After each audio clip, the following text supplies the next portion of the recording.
ایک عورت عراق سے آئی، اس کی 5 یتیم بچیاں تھیں تو اسے ضرورت تھی وظیفے کی۔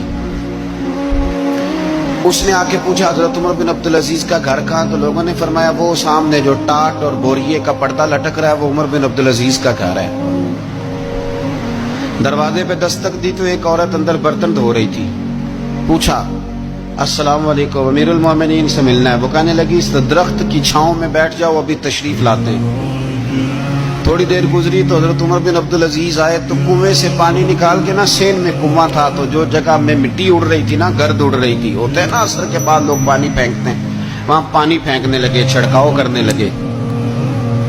تو تھوڑی تھوڑی باتیں وہ خاتون آپ سے کرنے لگی تو وہ جو عورت آئی تھی نا، وہ کہنے لگی تم غلام سے باتیں کر رہی ہو، تمہیں پردہ کرنا چاہیے۔ کہنے لگی یہ غلام نہیں، یہ میرے شوہر ہے اور یہ امیر المومنین عمر بن عبدالعزیز ہے۔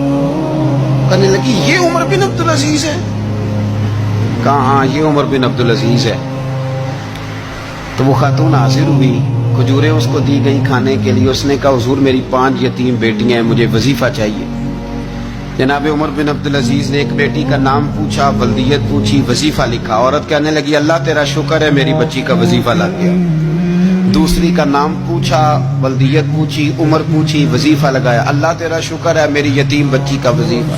4 بچیوں کے وظیفے عمر لکھتے رہے، خاتون اللہ کی حمد کرتی رہی۔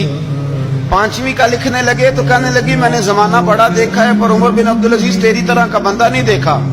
آپ فرمانے لگے اب میں 5ویں کا وظیفہ نہیں لکھتا، 4 کا وظیفہ جا کے گورنر سے منظور کرا لے اور 4 کو کہنا تھوڑا تھوڑا 5ویں کو بھی دے دے۔ حضور کیوں نہیں لکھتے؟